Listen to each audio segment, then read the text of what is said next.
देखो, ये रूल्स का पीडीएफ है जो आपका प्रवेश होगा ना इस सत्र में 2024 में। तो ये राजपत्र पे इसके रूल्स 24 दिसंबर को ही आ गए थे और इस वाली वेबसाइट पे आपको दिख जाएंगे। ये वाला पीडीएफ इस वाली वेबसाइट पे आपको दिख जाएगा। तो ये आपके एडमिशन्स के रूल्स आ गए। मैं आपको जो प्रीवियस वीडियो में कह रही थी आपकी जॉब लगेगी, इस बात की गारंटी दे रही हूँ मैं, वो ना इसी बेसिस पे कह रही थी मैं। ये पीडीएफ 24 दिसंबर को ही आ गया था और ये पीडीएफ मेरे पास पड़ा था और मैं इसी बेसिस पे कल की वीडियो में आपसे कह रही थी कि आपकी जॉब 101% लगेगी ही लगेगी। तो ये आपकी रूल्स के सारे पीडीएफ, ये वाला पीडीएफ आपकी रूल्स का है जो ऊपर से आया है, मतलब ये राज्यपाल के आदेश से आपका ये रूल बुक आया है। तो देखिए, इसमें आपको हर एक चीज़ आपको डिटेल में मिलेगी। मैं आपको मेन पॉइंट्स बता देती हूँ जो मैंने आपको प्रीवियस वीडियो में भी बता दिए थे। ठीक है, तो सबसे पहले आपको प्रवेश परीक्षा देना सबसे ज़्यादा ज़रूरी है। ये बात होनी चाहिए कि आपको प्रवेश परीक्षा आपको देनी ही है, इस जभी आपको एडमिशन मिलेगा, वरना आपको एडमिशन नहीं मिलेगा। मतलब जिसने प्रवेश परीक्षा दे चुकी है उनको ही काउंसलिंग में पार्टिसिपेट करने का मौका मिलेगा। सबसे पहले आप ये पोर्टल, इसमें सबसे पहले ये आपकी पोर्टल क्लियर कर दिया गया है। डीएमई से आपकी काउंसलिंग होगी, चाहे वो प्राइवेट हो, डीएचएस हो, डीएमई हो। कौन काउंसलिंग करवाएगा आपकी? डीएमई की ये वेबसाइट पे आपकी काउंसलिंग होगी। फिर आप देखिए, और इसमें सब चीज़ मेंशन है। बहुत बड़ा पीडीएफ है, इसलिए मैं आपको मेन पॉइंट्स बता देती हूँ। ये आपका लिख रहा है, ये रिक्तियाँ का प्रकाशन, मतलब जो आपकी सीट चार्ट आएगा वो भी पोर्टल पे डल जाएगा। पंजीयन के बारे में लिख रहा है, आपको रजिस्ट्रेशन कैसे करवाना है। काउंसलिंग का प्रथम चरण के बारे में लिखा हुआ है, से अंतिम चरण के बारे में लिखा हुआ है। तो इस बार काउंसलिंग में आपको 2 ऑप्शंस मिलेंगे। पहला कौन सा? आपको एक आपको अपग्रेड का ऑप्शन भी मिलेगा।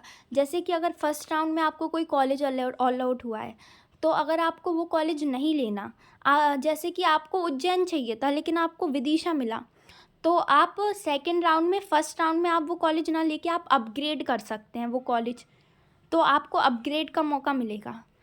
ये क्लियर है। और मेन रूल्स मैं आपको बताती हूँ।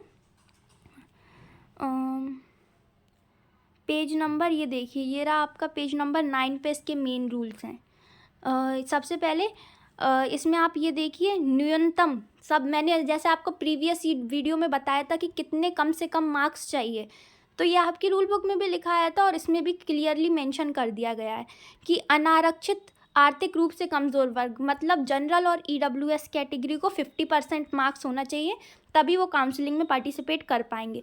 जो पीडब्ल्यू कैंडिडेट हैं उनके लिए 45% मार्क्स होने चाहिए, और जो एससी एसटी ओबीसी के स्टूडेंट्स हैं उनके लिए 40% मार्क्स होना चाहिए, तभी वो काउंसलिंग में पार्टिसिपेट कर पाएंगे। उसके बाद 12th में आपका फिजिक्स, केमिस्ट्री, बायो सब्जेक्ट होना चाहिए। ठीक है, और आपकी, अगर आप जनरल से हैं तो 45% मार्क्स होना चाहिए, और अगर आप रिजर्वेशन से हैं तो आपको 5% की छूट मिलेगी, मतलब 40% मार्क्स होना चाहिए। आपकी मिनिमम एज 17 साल होनी चाहिए।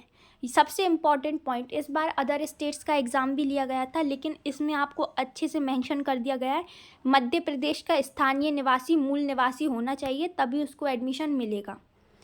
ठीक है, और मेडिकली फ़िट होना चाहिए अभ्यर्थी। और ये जीएनएम के रूल्स हैं। लेकिन इसमें एक चीज़ और वो है, ये देखिए, अगर काउंसलिंग के द्वितीय चरण एवं उत्तरवर्ती चरणों के लिए पंजीकृत अभ्यर्थियों में से मध्य प्रदेश के स्थानीय निवासी उपलब्ध नहीं होने की दशा में यह अर्हता तत्समय उपलब्ध रिक्तियों के लिए समवेव स्थिर मानी जाएगी। इसका मतलब ये है कि अगर एमपी में जो काउंसलिंग करवाएंगे वो जो स्टूडेंट्स होंगे वो सफिशिएंट नहीं हुए, कम पड़ गए और सीटें ज़्यादा बची, तो ये जो कंडीशन लगाई है कि मध्य प्रदेश का निवासी होना चाहिए, ये कंडीशन रिलैक्स कर देंगे वो, मतलब जो अदर स्टेट्स के बच्चे होंगे उनको भी एडमिशन मिल जाएगा। ठीक है, और सबसे इम्पॉर्टेंट बात जॉब की, जो लोग कह रहे थे जॉब नहीं मिलेगी, मैंने इससे जो पहले वीडियो बनाई थी, मैंने कल की वीडियो में ही बोल दिया था, जॉब मिलेगी 1001%। आप देखो इसमें जॉब का कैसे मेंशन है, मैं आपको अब भी दिखाती हूँ आपके सामने। ये आपके डॉक्यूमेंट्स लिखे हुए हैं, क्या क्या डॉक्यूमेंट्स चाहिए, ये देखिए। ये रहा पॉइंट, सबसे इम्पॉर्टेंट पॉइंट, स्वशासीय शासकीय, मतलब ऑटोनॉमस और गवर्नमेंट कॉलेज से जो लोग करेंगे कंप्लीट अपनी बीएससी नर्सिंग, स्वशासीय शासकीय शिक्षण संस्थान के पाठ्यक्रम पूर्ण करने के पश्चात अभ्यर्थी संस्थान में 1 वर्ष की सेवा शासकीय चिकित्सालय में देने के लिए बाध्य होंगे। अभ्यर्थी द्वारा ये सेवा न करने पर स्वशासीय संस्था में राशि 2 लाख रुपए जमा करनी होगी। 2 लाख का आपका बॉन्ड भरा होगा। अगर आपने जॉब नहीं करी तो आपको 2 लाख रुपए उनको जमा करने पड़ेंगे। आपको 1 साल के लिए जॉब करनी ही पड़ेगी, और अगर आपने बीच में से छोड़ी तो आपको 2 लाख का बॉन्ड उन्हें भरना पड़ेगा। इसका मतलब आपको जॉब मिलेगी। मैं आपको कल क्लैरिटी से बोल रही थी कि जो ऑटोनोमस और गवर्नमेंट से करेंगे उनको जॉब मिलेगी, ये फिक्स है, क्योंकि ये पीडीएफ मैंने कल ही देख लिया था, और ये कल नहीं परसों रात को देख लिया था, क्योंकि ये 24 तारीख से डला हुआ है। और अगर आपने बीच में से पढ़ाई छोड़ी, सेकंड पॉइंट ये है कि अगर आपने बीच में से पढ़ाई छोड़ी तो आपको 2 लाख रुपए भरने पड़ेंगे। ठीक है। और प्राइवेट कॉलेज के लिए भी लिखा हुआ है कि अगर आपने प्राइवेट बीच में से छोड़ा तो उनकी आपको फ़ीस भरनी पड़ेगी। ये PDF same as it is English में भी दिया गया है। मैं आपको इंग्लिश में भी दिखा देती हूँ। अगर आपको उसमें थोड़ी क्लैरिटी अगर हिंदी में नहीं हो रही तो इंग्लिश में आपको क्लैरिटी हो जाएगी। ये देखिए, पहले तो ये रेसिडेंट वाला लिखा हुआ है कि अगर मध्य प्रदेश के रेसिडेंट नहीं हुए तो अदर स्टेट्स को ले लेंगे। ठीक है। और इसमें एक इम्पॉर्टेंट पॉइंट, अगर आप पीडीएफ को ध्यान से पढ़ेंगे ना, इसमें ये एक पॉइंट मेंशन है, मुझे पेज नंबर नहीं पता। अगर 50% मार्क आपको जनरल कैटेगरी से होने चाहिए, अगर नहीं हुए तो काउंसलिंग में पार्टिसिपेट नहीं होने देंगे। लेकिन जो अगर जनरल की सीट्स खाली रहेंगी ना, तो उसमें एससी, एसटी और ओबीसी कैंडिडेट्स को वो चांस मिलेगा, वो सीट्स उन लोगों को कैटेगरी को मिल जाएंगी। इसमें ये पॉइंट्स मेंशन है, आप पीडीएफ देखेंगे तो आपको दिख जाएगा।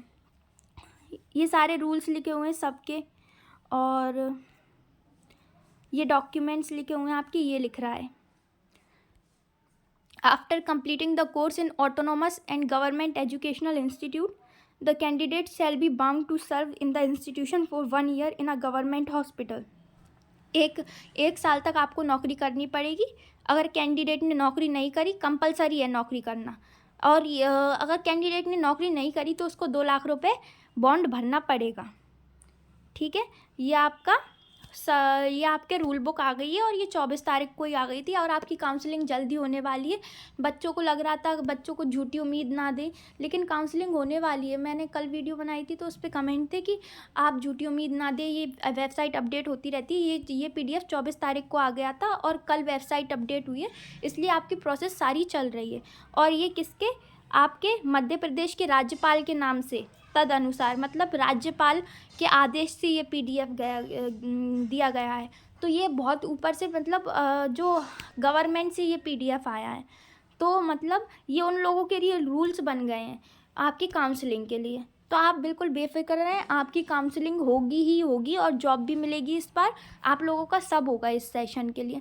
2022 के सेशन का मामला अलग था, खैर पेपर उन लोगों ने भी दिया था, लेकिन सेशन लेट था, इसलिए उन लोगों का रिज़ल्ट भी नहीं आया। इसलिए उन लोगों जैसा आपका रिज़ल्ट आया, आपकी काउंसलिंग भी होगी। सो बी पेशेंट, और आपके रूल्स आ गए हैं, आपके डॉक्यूमेंट्स तैयार कर लीजिए आप, और सारी नोटिफिकेशन लेने के लिए आप चैनल को सब्सक्राइब कर दीजिए। जो भी जानकारी होगी मैं आपको इसी चैनल पे दे दूँगी।